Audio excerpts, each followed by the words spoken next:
Lideramos el camino de la opinión pública y buscamos que la cultura del debate alcance consensos y soluciones a los problemas de nuestro país.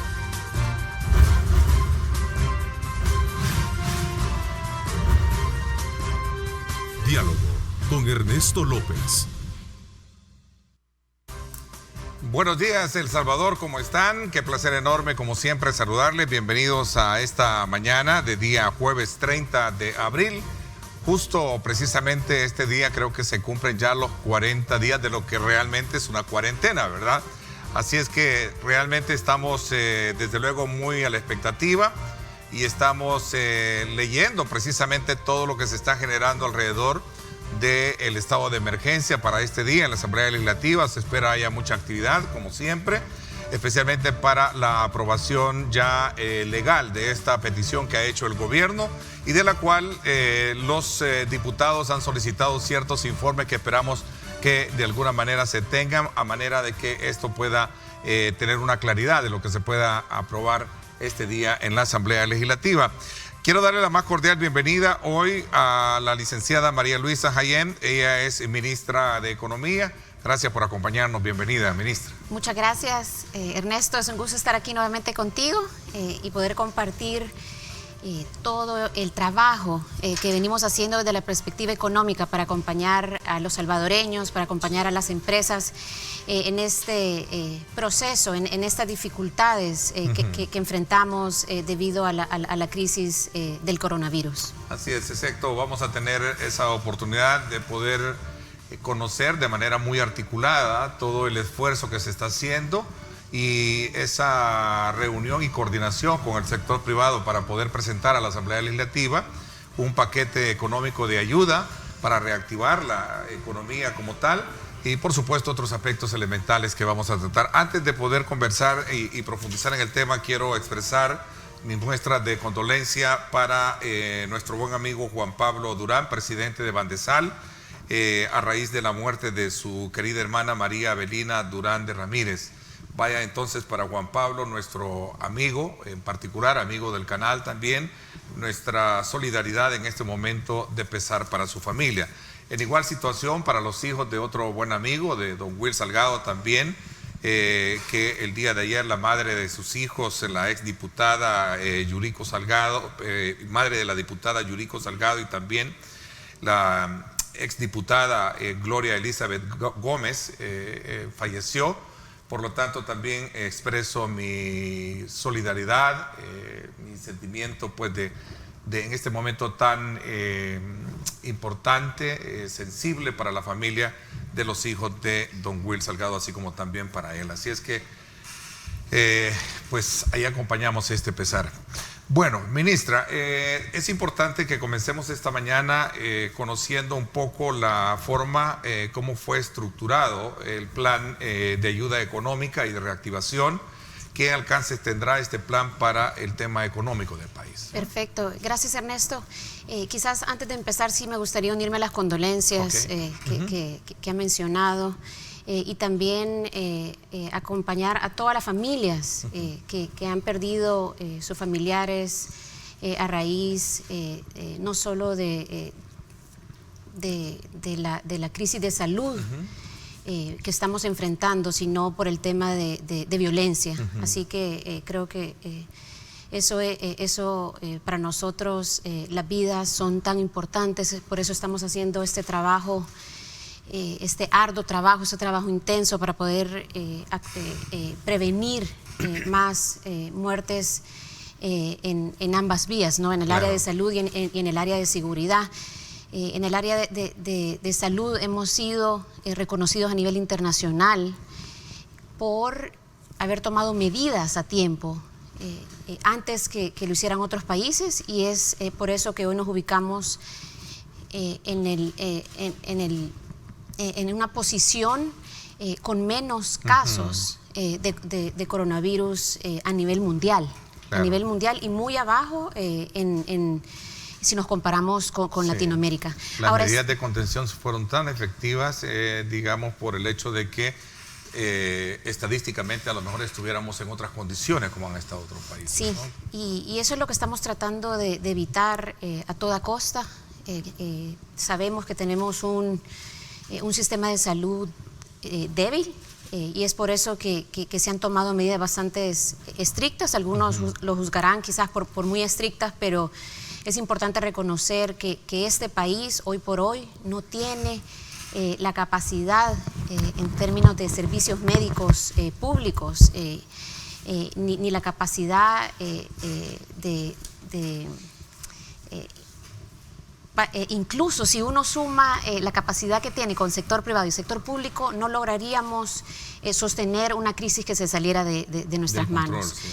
Así que de la misma forma como nosotros hemos venido trabajando en el área de salud desde el primer día que se establece la cuarentena, nosotros y que se declara la emergencia, nosotros hemos venido trabajando en distintas medidas para poder reducir el impacto de la crisis en los hogares y en las empresas. En ese entonces, cuando se declara la emergencia, el presidente y el gabinete económico anunció unas primeras medidas. No sé si recuerdas, sí. Ernesto, entre estas estaba el poder diferir el pago de servicios de agua, de energía, de telecomunicaciones por un periodo de 3 meses para poder iniciar a pagar nuevamente después de estos 3 meses. Esa fue una de las primeras medidas, esperando que ya estemos restablecidos, que vayamos recuperándonos en el más corto plazo y que todos nos veamos en la posibilidad de volver a pagar. Pero también el Banco Central publicó unas notas técnicas para que los bancos se unieran en este esfuerzo y pudiesen darle esa flexibilidad a los ciudadanos, a sus clientes, para poder también diferir el pago de créditos y poder buscar formas de refinanciamiento y alternativas en este momento que entendemos, que sabemos, que conocemos, que es muy difícil, que hay salvadoreños que no podemos ni dormir por pensar en cómo vamos a poder pagar todas estas deudas, ¿verdad? Las obligaciones que tenemos. Ahora, esas son algunas de las medidas que se tomaron inicialmente. Quisiera comentar, Ernesto, que además de eso continuaron los esfuerzos en el tema de facilitación de comercio, que tuvimos la oportunidad de conversar aquí. Quedó evidente que el tema de facilitación de comercio hoy más que nunca es muy importante, ahora que es necesario contar con el abastecimiento a tiempo. Nuestros esfuerzos que veníamos haciendo era para agilizar el movimiento de mercancías, pero ahora cuando se necesitan mascarillas, ahora cuando necesitamos gabachas para los médicos, nos damos cuenta que es más importante que nunca. Asimismo, hemos trabajado con la Defensoría del Consumidor, con el Ministerio de Agricultura para asegurar que existe el abastecimiento de productos que se requieren, no solo hoy, sino que para los próximos meses. No se ha visto afectado, ¿no? Hasta ahorita no. Es bien importante acotarlo. Sí, tenemos buenas noticias de parte de la Defensoría del Consumidor. En el tema de mascarillas, por ejemplo, se hizo una importante importación de más de 2 millones de mascarillas, así que a nivel país tenemos las mascarillas. Alcohol gel ha sido uno de los productos que se ha continuado produciendo en el país, y además empresas se han reconvertido para poder producirlas.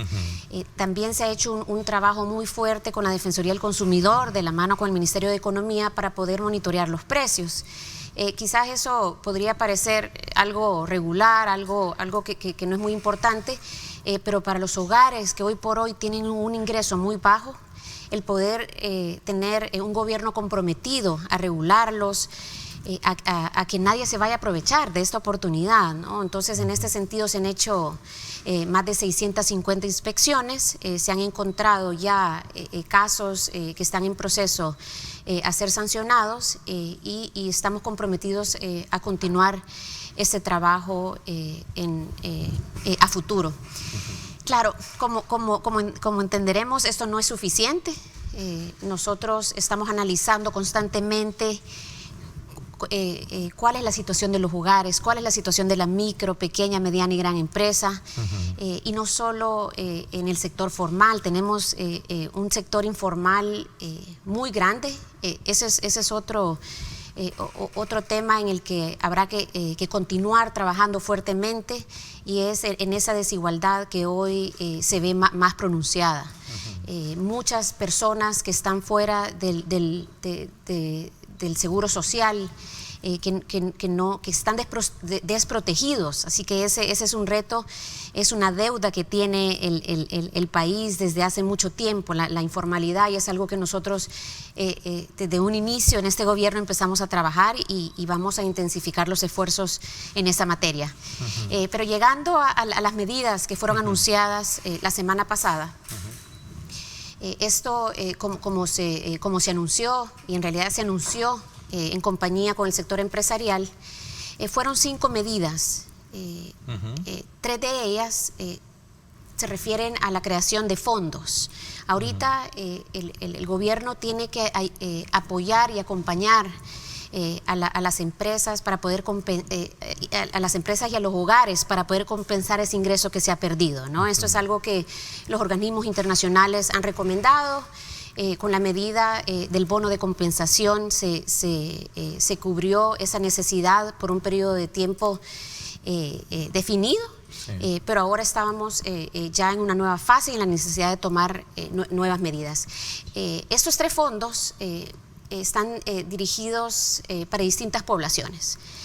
Hay un fondo de 140 millones de dólares que iría destinado a acompañar a las empresas para poder pagar en un 50% la planilla de sus trabajadores. Esta medida podría llegar a beneficiar a más de 200,000 trabajadores y sería por un máximo de 2 meses. Entonces, ¿qué es lo que pretendemos con esto? Nosotros entendemos que las empresas que son empresas del sector formal se están viendo afectadas por la falta de liquidez, porque no pueden pagar planillas, porque no pueden pagar proveedores. Entonces, esta es una medida que contribuye, que acompaña a las empresas para poder cubrir ese 50% de los salarios de los empleados, pero también pretende que se mantengan los salarios de los empleados. Esto es bien importante y es algo que el gobierno ha sido bien enfático. Hagamos todo lo posible por garantizar esa estabilidad laboral de los empleados. Claro. Esa es la primera. El fondo que va, digamos, acuerpando esta petición son $1.000 millones. Efectivamente, son $1.000 millones. 600 millones serían dedicados a este fideicomiso que se divide en 3 fondos. Entonces, el primer fondo es el fondo para el subsidio del salario. El segundo fondo es un fondo por 360 millones que serviría para poder otorgar créditos a las empresas salvadoreñas en general, siempre empresas contribuyentes del sector formal, y se daría prioridad a las micro, siguiendo por las pequeñas y las medianas empresas. La idea de este fondo, Ernesto, es que sea administrado por Bandesal y que pueda después estos créditos puedan ser colocados por otras instituciones financieras. Aquí es importante mencionar que se ha dado prioridad a las condiciones. Las condiciones, estamos trabajando para que sean condiciones favorables para las empresas. Prevemos que el interés sería de un 3%, de un periodo de gracia de hasta 1 año, con la posibilidad de pagarlo hasta por 10 años. Esto, por supuesto, es algo que todavía tendrá que pasar por la Asamblea. Esperamos que este día se reanuden las conversaciones y estas medidas que vamos a conversar hoy puedan ser avaladas, porque es importante poder tener esa autorización, ese aval para poder ir a buscar este financiamiento adicional. El tercer fondo, Ernesto, serían $100 millones y este estaría destinado para el sector de la micro y pequeña empresa, pero del sector informal. Aquí esperamos trabajar con esas empresas que estaban cerca de la formalización y esperaríamos, de ser posible, que hasta un resultado positivo de esta intervención podría ser una formalización ordenada de las empresas que participen. Igual al fondo que mencioné anteriormente, este sería manejado por Bandesal y sería colocado por medio del sistema financiero. Para poder asegurar la gobernanza de este fondo, se ha contemplado crear un consejo de administración que esté liderado por el Ministerio de Economía y en donde participe también el Ministerio de Hacienda, CONAMIPE y representantes del sector privado. Estas no fueron las únicas medidas que nosotros presentamos y que anunciamos el pasado jueves. Aparte, estamos trabajando para poder llevar a los hogares alimentos en estos momentos tan difíciles, asegurarnos que nuestros hogares tengan que comer. Este proyecto se estima que tendría un costo de $50 millones mensuales y esperaríamos hacerlo durante el periodo que fuese necesario. La última medida que quisiera compartir, perdón que me he extendido magnífico, un poco. Qué bueno, porque vamos a procurar de alguna manera comprender mejor cada una de las acciones a las cuales se han identificado, ¿no? Perfecto, sí.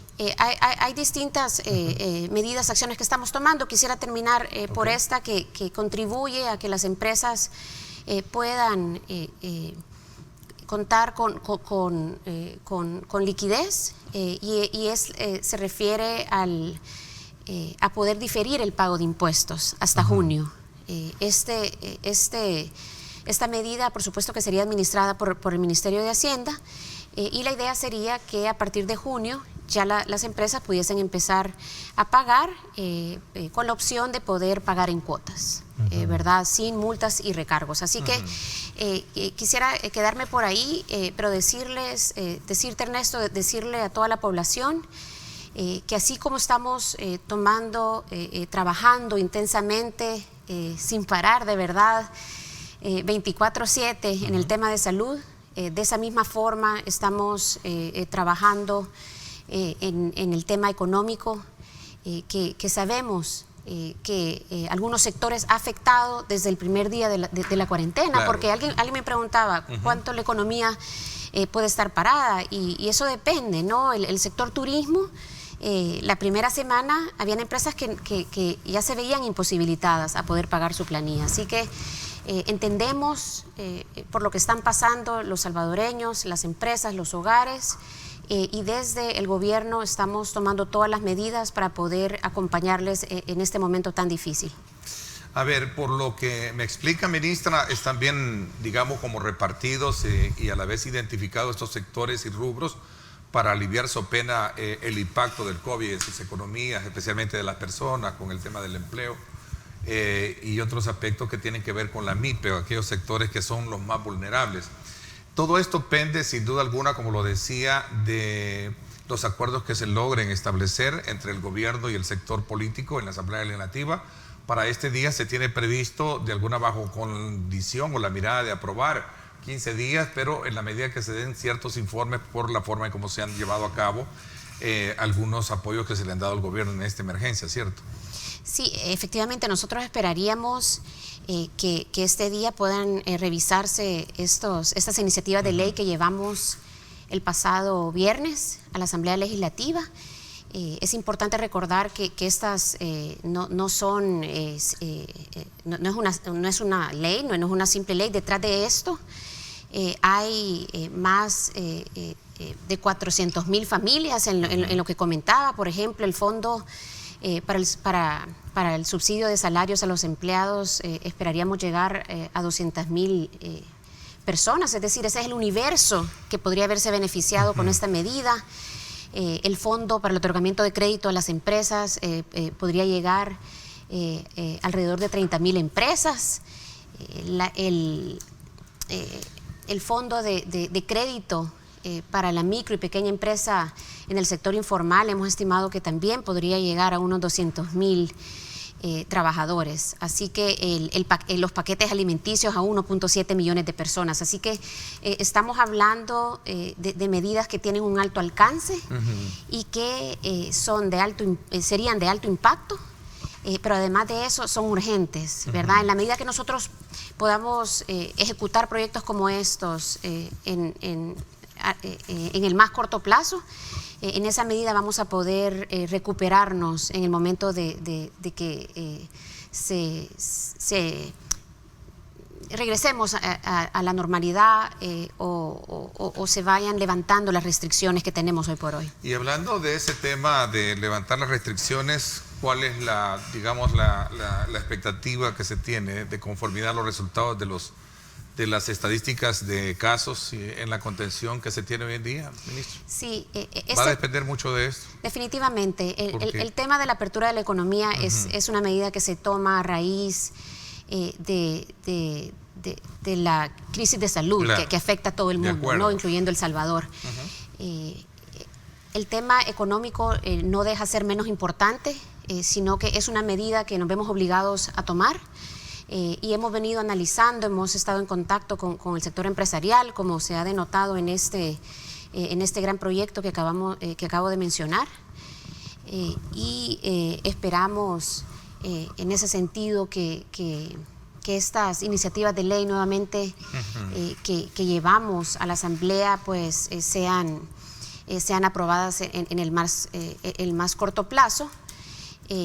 Para poder sobrepasar esta crisis, pero también estamos trabajando de la mano con el Ministerio de Trabajo, con el Ministerio de Salud, por supuesto con el presidente Bukele, para poder determinar cuándo sería ese momento en donde podríamos iniciar a levantar esas restricciones. A ver, y los partidos políticos han condicionado la aprobación de esto para este día a cambio de información de gastos, ministra. Durante la presentación de este plan, de alguna manera va a tener que darse esa información. ¿Se tiene la información pertinente para los partidos políticos en las áreas de gasto que ellos están pidiendo de lo que se ha tenido hoy para la emergencia? Pues nos referimos a gastos públicos. Claro. Entiendo, sí. Por supuesto que tiene que haber información. Nosotros somos un gobierno bastante transparente y hay información de cómo se efectúan todos los gastos y hacia dónde van destinados. Así que, como ustedes saben, hay unas CICIES que nos acompaña en todo este proceso de la crisis. Nada menos esta semana tuve la oportunidad de reunirme con el comisionado de las CICIES. Y este es un compromiso que el presidente Bukele ha tenido desde el día 1, el tema de la transparencia y el tema de un manejo de fondos responsable. Y es importante resaltar que con ese mismo compromiso es con el que se estarían administrando estos 1.000 millones, ¿no? Para los cuales se ha solicitado una autorización a la Asamblea Legislativa. Por supuesto que este es un tema que esta información no la maneja el Ministerio de Economía, pero, claro, pero nuevamente el tema de transparencia, el tema de maximizar el beneficio y la forma en cómo se utilizan los fondos, pues eso es parte de la naturaleza de este gobierno. Es un complemento, diría yo, porque entiendo que ese acuerdo que se llegó con el sector privado y con la cual se estructuró este plan que se va a presentar y se va a discutir hoy en la Asamblea Legislativa, esperamos que se haga la aprobación y se dé la aprobación por el bien de la economía del país, contempla precisamente todo ese proceso de transparencia y de buen manejo y de eficientización, como usted dice. Ministra, veamos un poquito, me voy a detener un poco en el tema de la apertura. Esta mañana, por cierto, en algunos matutinos, empresas están listas para comenzar a operar y reactivar la economía. Esto ya es del aval oficialmente del gobierno para saber que a partir del 16 estaríamos prácticamente ya de forma gradual entrando en esa dinámica de apertura de las empresas. Ernesto, así como todas estas medidas en el área de salud y en el área económica han venido siendo oficializadas por el presidente Bukele, de esa misma forma, él estaría... El presidente va a tomar esa decisión. Él estaría anunciando en ese momento cuándo se empezarían a levantar esas restricciones. Así que decirte ahorita estamos listos para empezar mañana no sería algo responsable. Nuevamente esto está atado a un análisis y al trabajo que se ha venido haciendo con el Ministerio de Trabajo, Ministerio de Salud. Sí es importante resaltar que ya se ha avanzado bastante en la parte de protocolos. Empresas que operan actualmente ya tienen protocolos que han desarrollado, que han mostrado ser efectivos. Así que en el momento que se determinara que es el momento de reabrir, en ese momento ya tendríamos un camino avanzado en términos de protocolos, porque claro, eso es importante de mencionar. Con esta pandemia todo va a cambiar, ¿no? Vamos a tener una nueva normalidad. Y todos alrededor del mundo vamos a tener que acostumbrarnos a esta nueva realidad. Y te doy el caso de turismo. Turismo es uno de los sectores muy impactados. El gobierno tomó ese compromiso de trabajar de la mano con el sector hotelero para que los hoteles pudiesen, los hoteles que estuviesen interesados pudieran ser parte de los centros de contención en esta crisis y de esta forma pues poder mitigar el impacto en el sector turismo. Pero de manera proactiva estamos trabajando ya con la ministra de Turismo, con quien tenemos una comunicación bastante constante. Y estamos... ¿Turismo ha sido el más golpeado, si lo queremos ver en términos...? Es uno de los sectores más golpeados, más afectados y uno de los sectores más afectados en el inmediato plazo. Ok, ¿y hay algún estudio, ministra, o qué nivel de conocimiento se tiene de cuál ha sido el impacto que ha tenido estos 40 días de estar sin operar estas empresas? Porque yo creo que, no sé si, y perdón un poco, sé que la atención de todo el gabinete de gobierno ha estado concentrada a atender el tema de la emergencia basada en el tema de salud, sin menospreciar obviamente lo que usted ya describió, que ha habido un plan de ayuda económica y se ha ido a la par pues tratando la manera de allanar ese camino también. Sí, si quieres, Ernesto, solo para terminar con el punto anterior, yo creo que es importante mencionar que nos estamos preparando para el momento que llegue la apertura, ¿no? Y es importante compartir con ustedes que con el Banco Interamericano de Desarrollo estamos trabajando ya en protocolos, en el desarrollo de protocolos de bioseguridad en el sector turismo. Como tú mencionas, uno de los sectores más afectados, es uno de los sectores que se vio afectado desde el inicio, y en ese sentido estamos desde ya siendo proactivos para poder estar listos a la hora de salir, ¿no? Ok. Sí.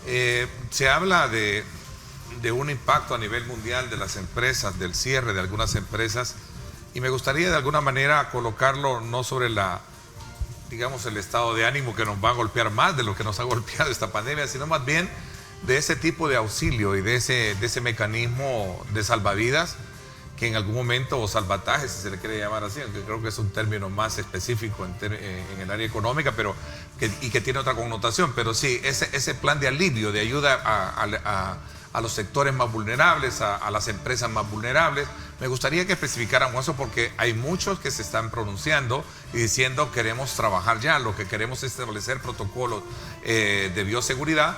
Y por otro lado dicen necesitamos créditos. Y entonces quería un poco también concentrarme en esa parte, el auxilio de los $100 millones para las MIPYMES, que entiendo que va. Y por supuesto también el tema relacionado con este de acuerdo que se va a llevar a cabo en la discusión hoy en la Asamblea Legislativa. Vamos a hacer una pausa. Gracias por estar con nosotros. Son las 7 de la mañana en punto. Gracias mil por estar participando. Recuerden, estamos a través de nuestra cuenta en Facebook, también transmitiendo en vivo, para que usted pueda enviarnos sus comentarios y sus preguntas a nuestra invitada de hoy en esta primera parte, como es la ministra de Economía, María Luisa Jaén. Vamos a la pausa. Regresamos.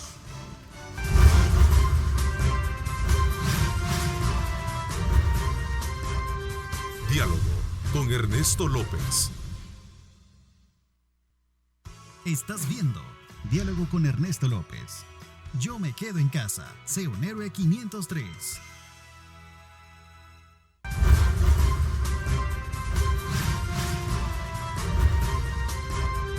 Diálogo con Ernesto López. Bueno, gracias nuevamente por estar con nosotros. Continuamos conversando con la ministra de Economía, María Luisa Jaén, un poco en perspectiva de lo que viene a partir de este plan de alivio económico presentado en la Asamblea Legislativa y que se espera este día sea aprobado bajo los términos o las condiciones que también los partidos políticos han puesto. Una de ellas es la facilitación de información de cómo se está administrando y se están haciendo algunos gastos para atender esta emergencia. Pero eso es parte de un debate político que bien, como lo comentábamos con la ministra, esperamos que sea aprobado por el bien de la focalización y la identificación que se ha tenido para los rubros que se van a ayudar. Hablábamos de 300 millones para generar, 600 millones me decía, para contener la estabilidad de los empleos. Hablamos 100 millones también para el tema de las MIPYMES y otros aspectos que tienen que ver con el subsidio de las planillas, etcétera, etcétera. Así es que yo decía, le hacía la pregunta que cuál es el impacto que se ha tenido, porque muchos creen que sin duda alguna esto va a dejar secuelas muy importantes, y no quiero ser ave de mal agüero esta mañana, creo que es bueno ver de manera muy positiva toda esta situación, pero también es importante prepararnos para lo que viene, sin duda alguna, ministro. Sí, efectivamente, como lo mencionaba antes, la mayoría de sectores económicos se ha visto afectado. Hoy por hoy es difícil poder compartir y tener un número de empleos que se han perdido. La petición del gobierno a las empresas ha sido de garantizar esa sostenibilidad y reconocemos laboral y reconocemos a todas las empresas que han hecho hasta el último esfuerzo para poder pagarles a sus empleados. Vamos a ver, pero lo que sí sabemos es que hay un sector informal bastante grande, Ernesto. Si nos vamos con los números más altos de estimaciones de personas viviendo en la informalidad, podría llegar hasta 4 millones. Entonces, comparado con 700,000 trabajadores del sector privado cotizando el Seguro Social. Así que no hay un número certero, pero sí las cifras son duras y es por eso que nosotros hemos venido trabajando desde el inicio, desde los primeros días, con las medidas que mencionábamos para poder diferir pagos, el bono de compensación de $300 que llegó a 1.2 millones de familias. Y asimismo vamos a seguir trabajando para que en el momento que la Asamblea Legislativa pueda aprobar estas nuevas medidas, y logramos tener este financiamiento, nosotros estemos en este momento listos para empezar a ejecutar. Ok. Mire, hay quienes dicen el país deberá aprender a convivir con este virus, por tanto no podemos vivir encerrados. El expresidente de ANEP, Luis Cardenal, y digo porque a partir de, creo que ya tomó posición el nuevo presidente, Javier Simán, dijo recientemente, no vamos a seguir aquí en esta situación en cuarentenados, sin trabajar, perdiendo más empleo. ¿Qué piensa, ministro? No, efectivamente, el impacto es grande en la economía. Nosotros hemos estimado que un 25% de la economía está operando. Lo que sí es cierto es que hay que aprender a poder y tomar las medidas correctas para poder convivir. Por eso es importante el tema del protocolo a la hora de acordar esto, ¿no? Hemos visto casos de países que han dicho salimos y quizás con optimismo, ¿no? Y se han visto en la obligación de tener que volver a restringir. Así que por lo que prevemos, porque no sabemos si habrá una vacuna, habrá una solución a esta pandemia en el corto plazo, tendremos que buscar ese balance mediante el cual la economía puede operar, pero siempre disminuyendo el riesgo a que el tema de salud se salga del control. Hablando de la ANEP, este día creo que ya tomó posesión, el empresario Javier Simán. ¿Cuál es su lectura, la llegada de un nuevo presidente del sector de ANEP? Bueno, me parece siempre los cambios son buenos en todas las instituciones. Para mí, como ministra de Economía, va a ser un placer poder trabajar con alguien nuevo a la cabeza de esta institución tan importante, de esta asociación tan importante para la economía en nuestro país. Desde el Ministerio de Economía nosotros hemos venido trabajando desde el día 1 de la mano con el sector empresarial y todas las gremiales que están representadas en ANEP. Así que será un gusto poder continuar este trabajo que hemos venido haciendo. En algunos casos, de verdad te digo, Ernesto, yo en lo personal me he sentido hasta que somos parte del mismo equipo, teniendo reuniones constantes. Esto ¿Sí? Me refiero antes de la crisis.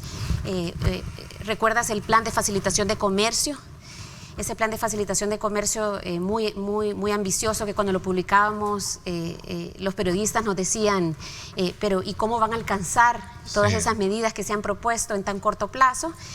Pues ese plan había sido nada menos derivado del insumo que había brindado las gremiales representadas en ANEP, y son las mismas que seguimos trabajando en la actualidad. Yo creo que también es importante mencionar eso, de que estamos enfocándonos en la crisis, pero no estamos dejando a un lado proyectos tan relevantes como los que venían de antes. El comercio no se ha detenido. El comercio no se ha detenido. Sí, es importante mencionar que ya para el mes de marzo empezamos a ver reducciones tanto en las exportaciones como en las importaciones. Sí. Nada menos aquí quería compartir unos datos contigo. Vamos a ver. Sí, escuché. Las exportaciones ya en marzo, y especialmente el impacto fue la última quincena de marzo, pero ya en marzo las exportaciones disminuyeron en un 15% con respecto a marzo del 2019, las importaciones en un 12%. Así que hablando del impacto, este impacto sí que lo podemos ver, y la verdad que desde el Ministerio de Economía y para el gobierno es bien duro ver estas cifras, porque nosotros habíamos logrado llegar a la meta que nos habíamos trazado el año anterior, cerrando el año con un 2.4% de crecimiento. Las exportaciones habían crecido en enero y febrero, y desafortunadamente viene la crisis, vemos estas cifras, pero nosotros continuamos siendo optimistas. Esperamos poder cuanto antes tomar estas medidas de inyección de liquidez a la economía, para que en el momento que se levanten restricciones, nosotros seamos los países que al haber manejado la situación de salud también, podamos ser de esos países que se recupera antes. Y esto en realidad hay organismos internacionales que incluso en sus proyecciones muestran que El Salvador podría ser un país en el que el Producto Interno Bruto caiga en un 5% este año, pero sería uno de los países que se estaría levantando más que otros países, con más de un 4%. Bueno, ojalá que así sea. Y hablando de eso, ¿la banca actual dispone de fondos para poder ayudar y dar un alivio en préstamos, créditos, o hay que esperar que se aprueben estos $1.000 millones y luego ir a buscar ese dinero para colocarlo en la banca? Esa es una pregunta bastante importante. Yo he tenido la oportunidad de estar trabajando de cerca con la Asociación de Bancos. También estamos teniendo el constante apoyo de instituciones tan importantes para nuestra economía como Fedecrédito, Fedecases, y efectivamente se les motiva a estas instituciones que trabajen con los clientes, que puedan otorgarles ese periodo de gracia, y en mis comunicaciones con las instituciones financieras constato que lo están haciendo. Y aquí habría que ser también creativos y buscar alternativas de refinanciamiento que le permitan a las empresas de todo tamaño poder sobrepasar esta crisis. Quizás una de las razones por las que hemos llevado bien la crisis hasta la fecha es esa liquidez que mencionas. La crisis llega en un momento en donde el país tiene liquidez, y eso nos hace menos vulnerable, digamos, en una situación como esta. Sabemos que esta situación nos está afectando a todos, está afectando a la banca, claro, está afectando a las empresas de telecomunicaciones, pero en la medida que los salvadoreños se puedan, digamos, beneficiar de estas acciones que se han tomado para poder diferir pagos, y en el momento que puedan volver a pagarlos, en esa medida nuestra economía va a poder regresar a una normalidad y las empresas van a poder permanecer brindando esos servicios. Yo creo claro, que esto es bien importante porque quizás no nos ponemos a pensar qué hay detrás de una empresa de distribución de energía. Pero es bien importante que solo los salvadoreños que se vean afectados se beneficien de esas medidas y que en el momento que puedan pagar lo hagan, okay, porque estas mismas empresas tienen obligaciones que cubrir y no quisiéramos quedarnos en un país en donde no hay energía, por ejemplo. Claro, fíjese que ahí teníamos este dato en referencia a lo que teníamos allá del sectores informales que han salido a la calle. Ya hay desesperanza, ya están desesperados, ya la gente no tiene dinero para este mes de mayo. Cuando la necesidad aprieta, se desafía la cuarentena. Se ha visto muchas personas del sectores informales que han salido a la calle, ya no hay recursos, ya no hay dinero para sostenerse este mes. Yo lo decía extra cámara, de sí, que muchos sectores ya no tienen precisamente la reserva técnica o lo que tenían ahorrado para poder de alguna manera mantener sus empresas. Por eso yo le hacía la pregunta, ¿existe actualmente fondos para ayudar a que estas empresas puedan tener un auxilio, de un recurso, de un crédito inmediato? Un crédito con un rostro social, no un crédito de los que sí, normalmente tenemos en la banca. Estamos hablando de con tasa de interés, que creo que la que ha hablado ustedes como gobierno son del 3%, creo, la tasa de interés, ¿no? Sí, efectivamente, pero yo creo que el rol, Ernesto, de la banca, del sistema financiero bancario y no bancario es fundamental en este momento. El presidente Bukele anunció una línea de crédito para capital de trabajo que daría el banco hipotecario y sabemos que está siendo de mucho beneficio. Y lo mismo esperaríamos que otros bancos estuvieran haciéndolo en cuanto a las medidas para el sector informal que mencionas, Ernesto. Esperamos que esta medida de paquete alimenticio pueda aprobarse cuanto antes, porque esto serviría a esta gran población vulnerable para poder tener este alimento necesario en sus hogares. Así que si quisiéramos hacer un resumen, estamos desde el gobierno tomando medidas que se adaptan a la realidad de distintas poblaciones. El caso de la medida del paquete alimenticio para poblaciones más vulnerables, que esperamos llegaría a más de alrededor de 1.7 millones de dólares, las medidas que se han tomado para que el sistema financiero trabaje de la mano con sus clientes, sea solidario, es otra medida que esperamos también pueda contribuir al sector formal como informal. Y como te digo, Ernesto, estamos haciendo todo para que en el momento que estas medidas se aprueben, nosotros estemos listos para implementar. Un fideicomiso como tal, no solo, la construcción no solo es una ley, nosotros tenemos que hacer reglamentos ahora, tenemos que hacer políticas crediticias y un principio básico de estos, y es bien importante mencionarlo. Un principio básico de estos fondos para el otorgamiento de crédito sería la agilidad para que las personas y las empresas que aplican puedan tener esos créditos a la brevedad posible. Un informe y un estudio presentado por la Universidad Francisco Gavidia esta semana prevé que en el país, a raíz de la crisis del COVID-19, El Salvador podría tener una pérdida de entre 95,000 a 110,000 empleos, más el doble que los 42,000 que se perdieron tras la crisis financiera que sufrimos, creo que si no me equivoco, en el 2008, ministra. Es un poco, digamos, aventurado hablar de esta cifra o está bajo la línea correcta de las proyecciones que podemos hablar. Perdón un poco el término de... Sí. Como economista entiendo que es importante tener proyecciones como estas. Sí creo que hay que ser cautelosos, como mencionaba antes, en lo que respecta al empleo formal. Esto son empleos que el gobierno le ha pedido al sector privado que en la medida de lo posible se mantengan. Entonces, hablar hoy por hoy de una cifra tan alta como esa, yo llamaría, digamos, a la cautela y a mi optimismo de decirles, estamos tomando todas las medidas para reducir el impacto, para poder inyectar liquidez y que nos podamos levantar antes que otros países.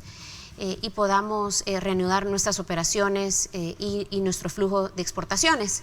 Es importante también en un ambiente como este y con un toque de optimismo, también mencionar que no solo depende de las medidas que se tomen internamente, Ernesto. Yo creo que esto es importante aclararlo. Aquí depende de las medidas que otros países tomen, tanto en el área de salud como en el área económica. Y quizás el mejor ejemplo es el caso de remesas, que hasta el 2019 representaba el 20% de nuestro Producto Interno Bruto, como se ha observado en crisis pasadas, las poblaciones latinoamericanas, incluyendo las salvadoreñas en Estados Unidos, son las primeras que se ven afectadas en crisis como estas. Así que no solo... Hay que mantener el optimismo, entonces, detrás de todo esto. Usted Y decía que con la cuarentena, en la segunda quincena de marzo, vemos un impacto en el comercio y remesas. Los organismos internacionales proyectan una recuperación para el 2021. O sea, sí hay una luz en el camino, en ese horizonte que nos da la pauta para pensar de que si hacemos lo correcto, a manera de entendernos mejor, a manera de establecer un buen plan de alivio económico, podríamos de alguna manera minimizar ese impacto, ¿no? Sí, pero también estamos como un país pequeño, como un país interconectado, integrado al comercio internacional. Estamos también, digamos, vulnerables a lo que sucede a nivel mundial. Creo que una cifra importante de mencionar es que la Organización Mundial de Comercio estima que el comercio global podría caer entre menos 13% y menos 32%. Las remesas, el Banco Mundial estima que podrían caer en un 20% a nivel mundial, y la Organización Internacional de Migración en un 30% a Centroamérica. Así que nosotros como país estamos tomando todas las medidas para poder aliviar, reducir el impacto, estar listos para poder levantarnos, pero hay algo que es importante entender y que no solo dependerá de las acciones que nosotros tomemos a nivel interno, dependerá de que los salvadoreños puedan regresar a trabajar en Estados Unidos. Y doy el ejemplo de Estados Unidos porque es donde viene más del 90% de nuestras remesas. Sí. Y en esa medida nosotros vamos a poder ir inyectando nuevamente ese flujo de divisas a la economía, reactivamos el consumo, reactivamos la producción.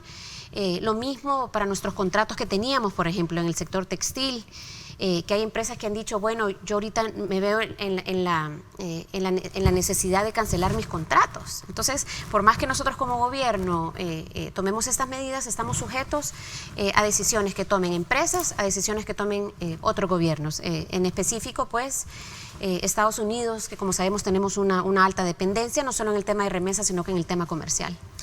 A ver, ¿no hay entonces alguna disponibilidad inmediata para que sectores clasificados puedan abrir antes del 15? Por ejemplo, el sector textil, por ejemplo, que maneja mucho empleo, ¿verdad? El sector maquila, por ejemplo. Sí, estamos en constante comunicación con el sector textil, que sabemos que genera más de 80.000 empleos en la economía. Y el sector de aeronáutica, por ejemplo, también, ¿no? Somos 55.000 empleos.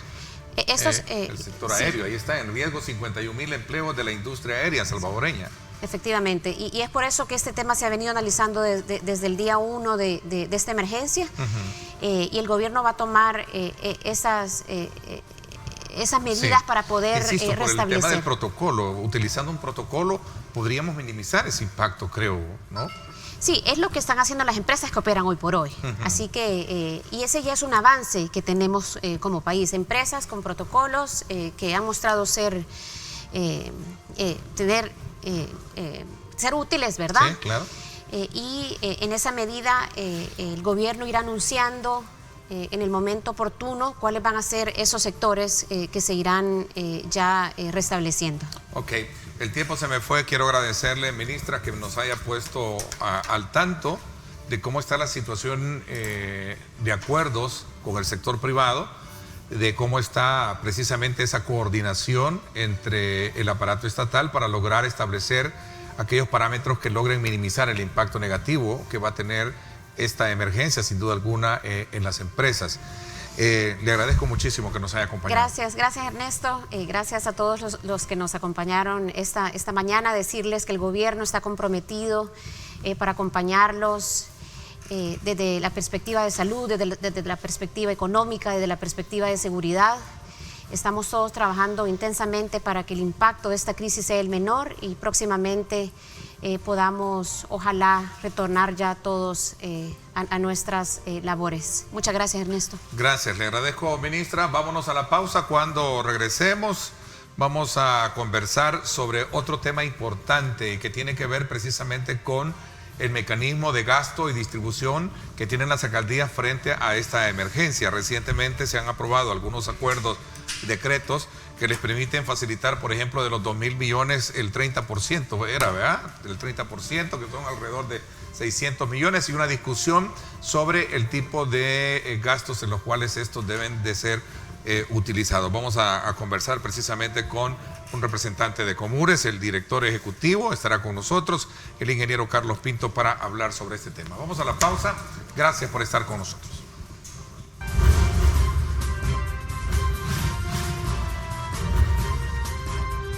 Diálogo con Ernesto López. Estás viendo Diálogo con Ernesto López. Yo me quedo en casa. Sé un héroe 503.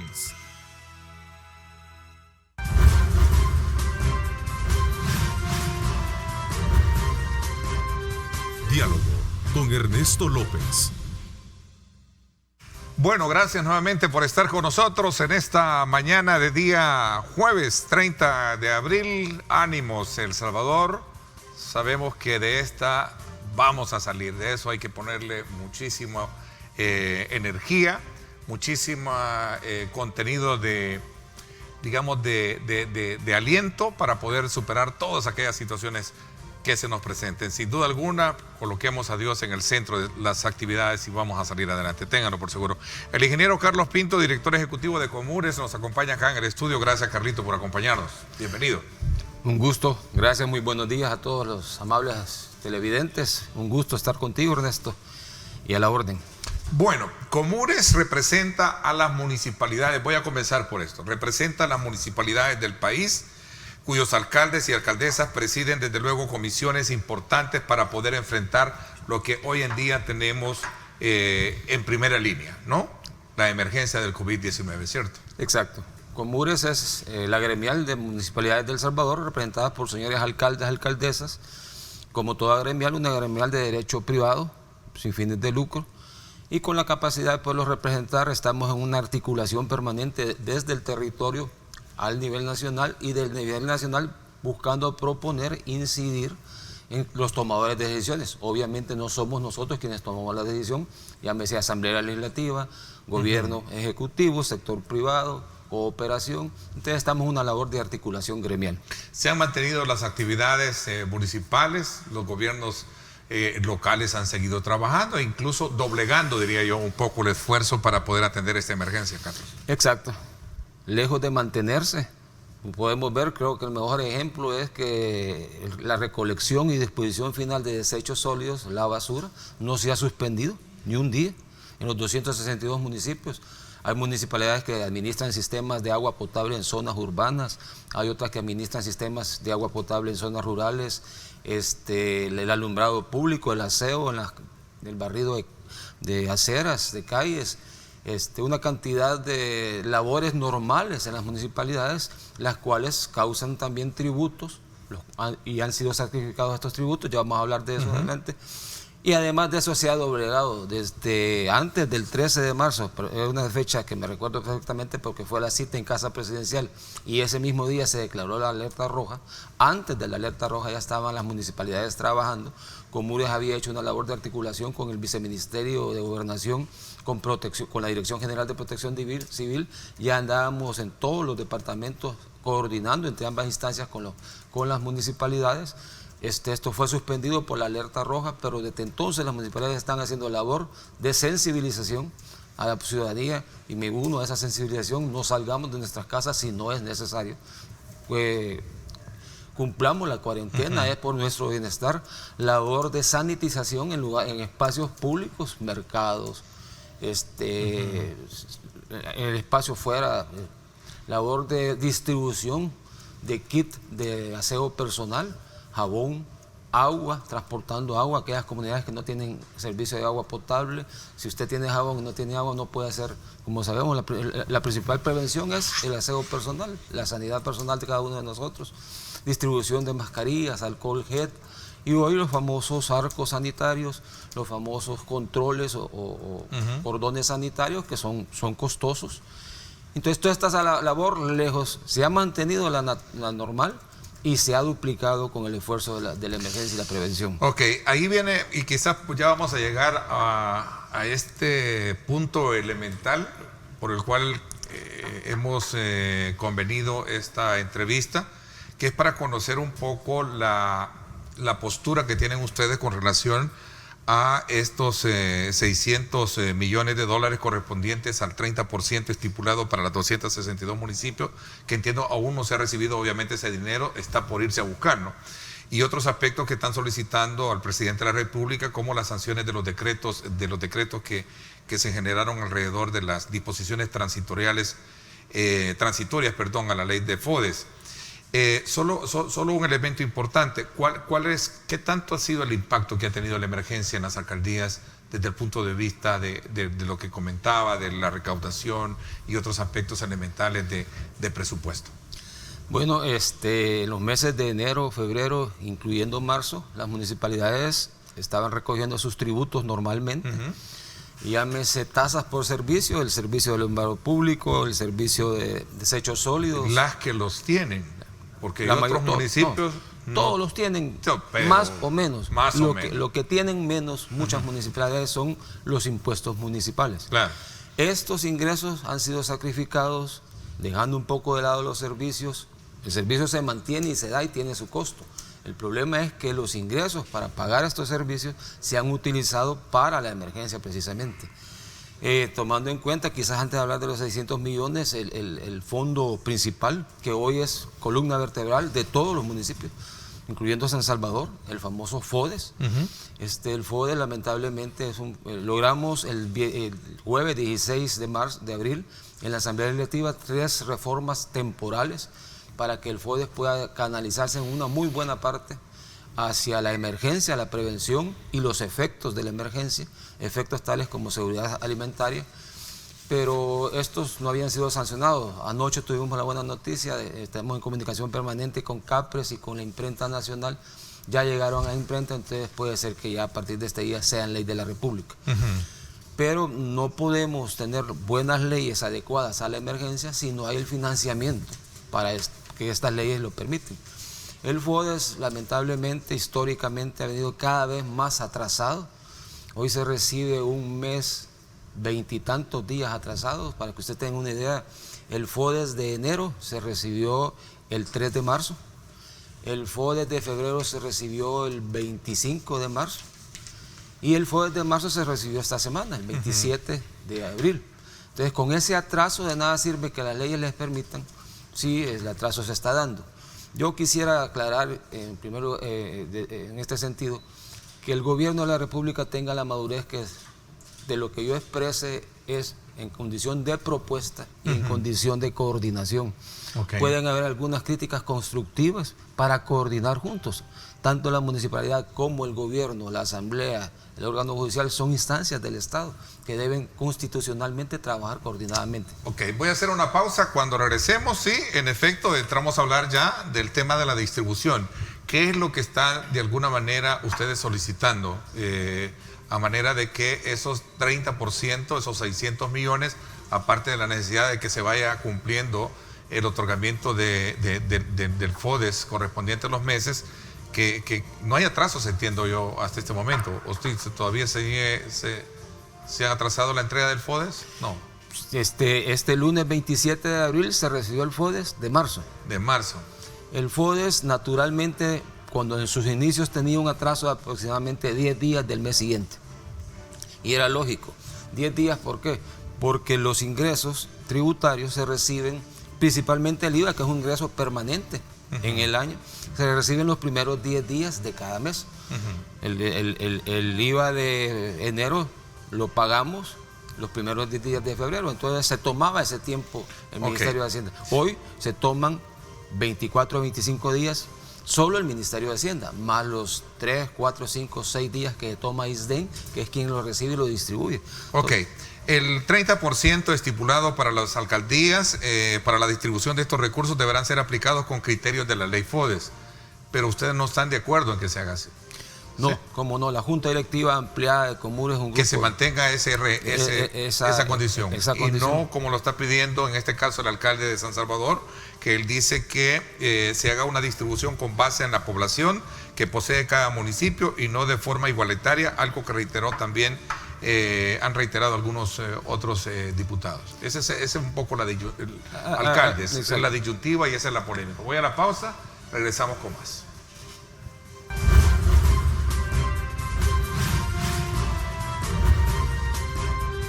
Diálogo con Ernesto López. Estás viendo Diálogo con Ernesto López.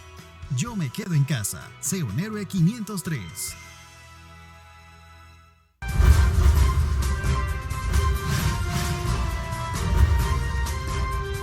Diálogo con Ernesto López. Gracias por estar con nosotros. Esta mañana estamos queriendo conocer la postura o las argumentaciones que tiene Comures para solicitarle al presidente de la República sancione los decretos que se aprobaron, en la cual de los 600 millones correspondientes al 30% estipulado para los 262 municipios, que por cierto no se han recibido, se mantengan y no bajo la mirada o la petición que están haciendo algunos alcaldes, como por ejemplo Ernesto Mason, que sostiene que esos fondos que no se hagan, que esa distribución de estos recursos no deben ser aplicados con los criterios que plantea la ley FODES, sino más bien que se hiciera en una distribución con base en la población que posee cada municipio y no de forma igualitaria como se está planteando. Ese es el debate que se tiene hoy en día. Mire, básicamente son dos debates. El primero y más elemental, insisto, es el FODES. En esta danza de millones, 2.000 millones aquí. Que no están. 1.000 millones nuevos que estamos hablando de 3.000 millones, 600 para las municipalidades que no han recibido un 5. Antes de eso hay un fondo elemental, el FODES. Y perdónenme que insiste, porque hablamos de una danza de miles de millones y el FODES apenas son 41 millones mensuales. Apenas digo comparado con esa danza de miles de millones. Nosotros hacemos un llamado al señor ministro de Hacienda. Hoy es la oportunidad de actualizar el FODES como era antes, entregarlo los primeros 10 días del mes siguiente. Ya tenemos la ley del FODES actualizada para mientras dure la emergencia, que las municipalidades puedan hacer uso de buena parte de este fondo para la emergencia y para sus efectos secundarios. ¿Qué efectos secundarios? Ya desde hace 3 semanas las municipalidades están distribuyendo paquetes alimenticios a la población aquella que ha respetado la cuarentena, que no ha salido a trabajar, que no está recibiendo ingresos o que si recibe salarios son mínimos, a poderlo atender casa por casa para evitar aglomeraciones. El llamado es que estos 41 millones se entreguen. Se entregó el FODES de marzo, pero la habilitación que ha hecho la Asamblea es del FODES de marzo en adelante. Pero las principales habilitaciones y el principal uso de este fondo es para abril. para el FODES de abril en adelante. Cualquiera puede decir, estamos a 30 de abril, último día del mes. No, señor, no se confunda. El FODES de abril no ha sido recibido en las municipalidades. Esperaríamos el llamado que se reciba el 10 de mayo, el 11, 12 de mayo, un día hábil. Ese es un fondo, lo que existe y lo que ha existido desde 1990 y tantos. Pasado esto, está el otro fondo. El señor presidente de la República, en la primera cadena nacional, mencionó que para la reactivación económica del país iba a haber un trabajo conjunto entre el gobierno nacional y los gobiernos locales, que se iban a gestionar 2.000 millones de dólares. De esos 2.000 millones de dólares, señor presidente, esto, y se lo planteo, Ernesto, porque esto cambia día a día y cada vez cada gente mete más su opinión y hay más opiniones y entonces y no llegamos a un punto de equilibrio. A eso iba. Se ha distorsionado, digamos, la esencia de lo que verdaderamente significa la designación de esos fondos. Hay demasiado discurso, hay demasiada propuesta. Y poco trabajo de carpintería, con mucho respeto. ¿Por qué se ha distorsionado? Hasta cierto punto tienen razón algunos voceros de la Asamblea Legislativa y del gobierno. Originalmente eran 2.000 millones para la reactivación económica. El gobierno, me imagino que el señor presidente de la República en ese entonces no estaba imaginándose que esta emergencia se iba a extender tanto tiempo. Por tanto, hubo un giro que tuvo una importancia. El giro fue, vamos a tener que invertir de esos fondos una parte para la emergencia sanitaria y las emergencias colaterales, la seguridad alimentaria es una de ellas, y otra parte para la reactivación económica, porque esto se ha prolongado. Eso es muy lógico. Fue así que se decretó en la Asamblea Legislativa el decreto legislativo 608 que dice que el 30% de los 2.000 millones va a las municipalidades y el resto, 1.400 millones de dólares, al gobierno central para que éste pueda atender principalmente la emergencia de salud y después una parte de la reactivación económica. Es así como surge el otro plan recientemente presentado el jueves de la semana pasada a la Asamblea Legislativa por la ANEP y por el gobierno. No participó todo el comité, podemos hablar de eso más adelante. Hay un comité que este decreto legislativo conforma. Vaya, nos quedamos con las municipalidades con 600 millones de dólares. El decreto legislativo 608 menciona que el criterio de distribución va a ser los mismos que ocupa la ley FODES. Me imagino que con un sentido, es lo que se ha ocupado por más de 20 y tantos años, casi 30 años a nivel nacional. Si quiere hablamos de ese tema un poco más adelante, pero ¿qué pasa con los 600 millones que no existen? Dicho y aclaro, las municipalidades del FODES, de los 41 millones, han recibido apenas esta semana lo que corresponde al mes pasado. Y lo del mes de abril esperamos, si sigue esto al paso normal, se va a recibir hasta el 20 y tanto o fines del mes de mayo. Volvamos a los 600 millones de crédito. Este decreto autoriza al señor ministro de Hacienda que gestione 2.000 millones de crédito y a la vez el decreto le autoriza que pueda hacer créditos puentes con las famosas LETES, que es lo más fácil de conseguir, pero lo más costoso para el país. Entendemos que una buena parte de los fondos que financiaron la entrega de los $300 por familia afectada se ocupó con un crédito puente de LETES. Obviamente el señor ministro de Hacienda manifestó que iban a conseguir créditos con multilaterales en mejores condiciones. Fue el primero con el Fondo Monetario hace 2 semanas, lo autorizó la Asamblea Legislativa. Es decir, se están recibiendo fondos, pero el que no recibe nada es la municipalidad, de estos 600 millones. El doctor Dada Irese, le escuché en una entrevista, dice que él calcula que ya el gobierno recibió 800 millones de dólares. El diputado Rodolfo Parker hace 2 días en la Comisión Política decía que eran entre 800 y 1.000 millones de dólares que se habían recibido. Se especula, pero no se está cumpliendo el procedimiento. Pero no hay nada en concreto. Pero la ley, el decreto que autoriza al ministro de Hacienda es bien claro. Pide que se conforme un comité de seguimiento y fiscalización de estos fondos. El comité está integrado lo coordina el señor secretario privado de la presidencia, 5 ministros más, un representante de ANEP, un representante de FUSAIDES, un representante de la UCA y un representante del ESEN. Hemos solicitado reunión con este comité. Lamentablemente, lo digo con Mures, no pudo, se mencionaba al principio y no pudo ser representante.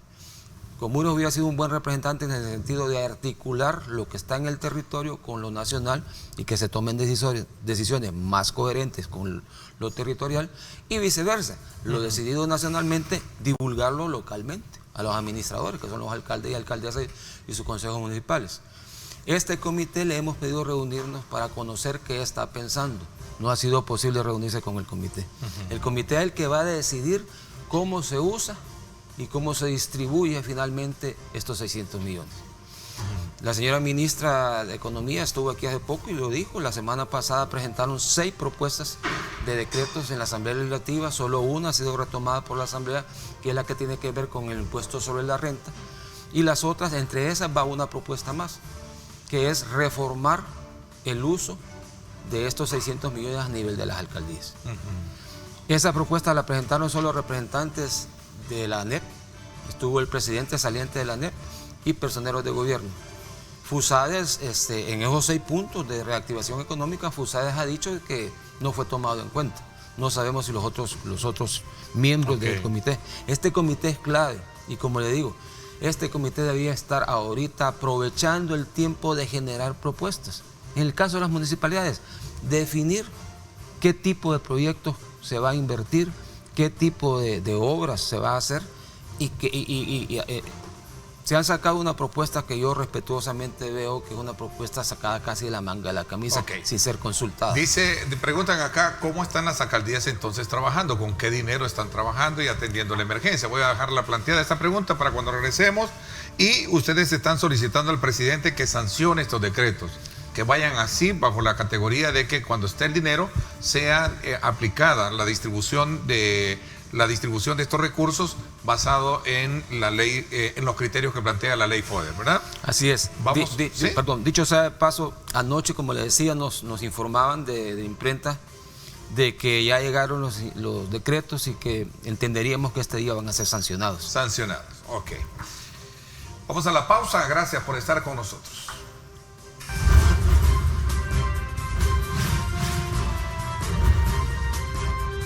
Diálogo con Ernesto López. El futuro es imaginar, es pensar en grande. Prepárate hoy, estudia en la UFG y amplía tus oportunidades. UFG, tecnología, innovación y calidad. Bueno, voy a aprovechar, ¿con qué recursos están trabajando las alcaldías hoy en día? Pregunta porque vamos a la sección de nuestros consultas de nuestros televidentes.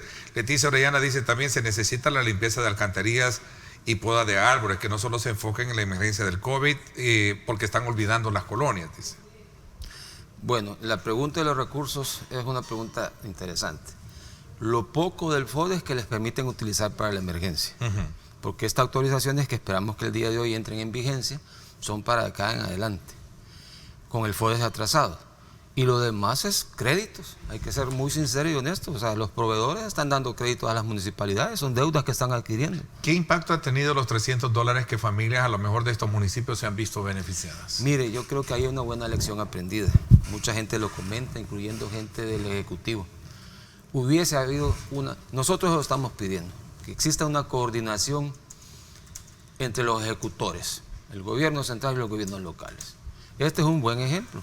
Si hubiera habido una coordinación, el mismo presidente ANEP lo puso como ejemplo en una entrevista reciente, se hubiera sido más eficiente, porque ¿quién conoce el territorio? El gobierno municipal. Y se hubieran complementado esfuerzos, porque a la vez las municipalidades están entregando paquetes alimentarios y ya no se le entregaría a aquella familia que recibió los 300.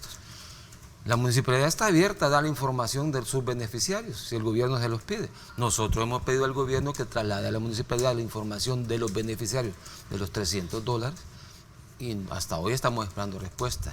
El día de ayer se le envió al señor presidente de la República respetuosamente la tercera nota solicitándole una audiencia a él o una persona de alto nivel con quien podernos reunir y coordinar.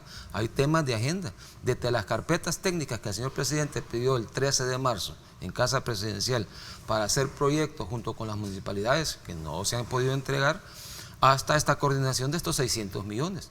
También hemos pedido el día de ayer, supimos que la Comisión Política vio la correspondencia de Comures solicitando hablar sobre estos 600 millones en la Asamblea Legislativa, la han pasado a la Comisión de Hacienda y Especial del Presupuesto.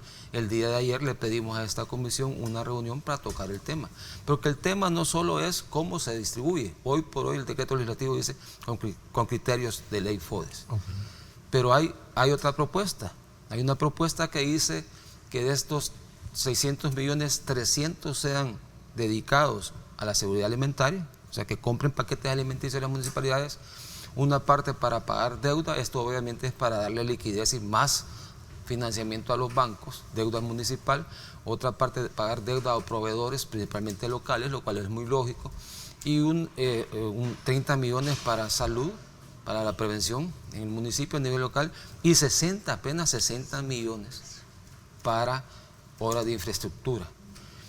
Aquí yo con mucho respeto le tomo la palabra al expresidente de ANEP, que dijo que las municipalidades no tienen muy claro en qué invertir. Consúltennos, llámennos, respondan por favor a nuestras solicitudes de trabajo y hay sobra cómo invertir. Yo respetuosamente digo, partimos de una relación de desconfianza y este comité da la impresión como que tiene desconfianza de la administración que van a hacer los municipios de este fondo. Si el sartén no tiene por el mango este comité, que ponga las reglas claras y que le dé seguimiento. Incluso en el decreto dice que la Corte de Cuentas colaborará con este comité y tiene labor de fiscalización. Entonces, vamos a ver, hay otras preguntas. ¿Por qué como Comures ustedes no le prohíben a sus alcaldes que los túneles que rocían lejía o amonio, como los están utilizando para ingresar a los municipios, son armas con las que se combaten, digamos, otro tipo de virus y no lo que se está haciendo? Ya especialistas han dicho de que estos sistemas son dañinos para la población y lo están utilizando. Mire, en primer lugar, es una buena oportunidad de aclarar, no podemos ordenarle a los municipios. Una gremial, o sea, la ANEP no le ordena a sus empresarios, le sugiere, los asesora, igual nosotros no podemos ordenar. Segundo, nosotros tuvimos hace 2 días una reunión con representantes médicos del Colegio Médico, expertos en epidemiología, y no se trata de que esto sea dañino para la población, es más, la mayoría de la población lo ve bien y lo acepta y voluntariamente Pero hay 2 formas de estos arcos, los arcos para los vehículos y los arcos para la persona. Lo que sucede es que en términos de costo es bastante caro, pero transmite mucha sensación de seguridad a la persona que lo usa. En segundo lugar, le voy a poner un ejemplo. En las granjas avícolas, porcinas, ocupan estos mismos productos para las personas que ingresan y salen y no hay problema. Lo que puede haber, nos decían los médicos, es que hay un pequeño sector de la población que puede generar alergia al producto. Y no sabemos lo complicado que esto puede ser. Una alergia sensible, pequeña, dicen, pero puede haber gente con otras complicaciones y en ese sentido es un riesgo. El Colegio Médico va a trabajar y nos hizo una propuesta, un protocolo de trabajo en temas de saneamiento ambiental, un protocolo que vamos a distribuir a las municipalidades para que éstas eficienten sus recursos y que puedan trabajar. Con esto termino. El Colegio Médico sí opinó favorable que sanitizar las llantas de los vehículos es bueno, sanitizar a las personas, principalmente la suela de los zapatos, es bueno. Entonces, creo que esto va a eficientizar, va a transmitir siempre seguridad a la población, pero a la vez va a economizar las inversiones que son fuertes que están haciendo las municipalidades. Hay muchas preguntas todavía. ¿Por qué no asesoran con el tema jurídico? Los alcaldes no están autorizados para poner toques de queda.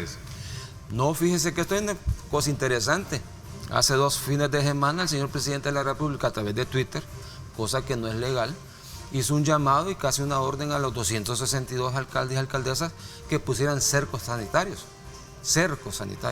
Esto en coincidencia con lo que el Ministerio de Defensa y el Ministerio de Seguridad Pública estaba haciendo en el Puerto de la Libertad. Ese fue un toque de queda en el Puerto de la Libertad.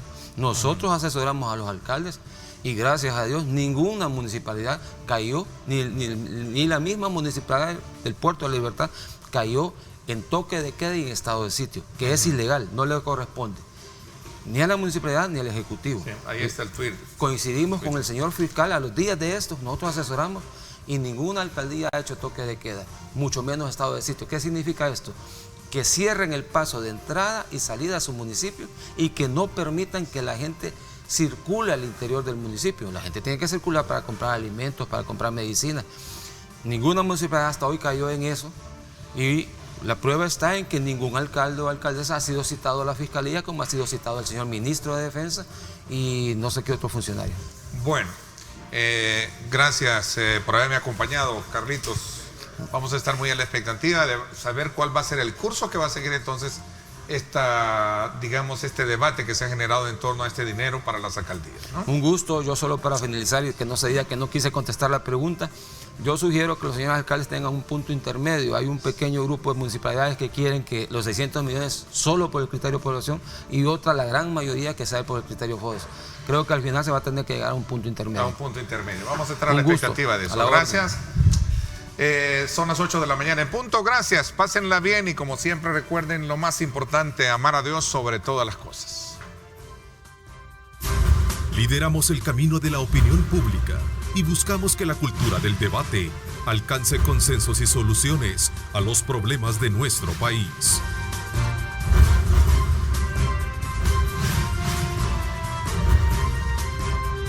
Diálogo con Ernesto López.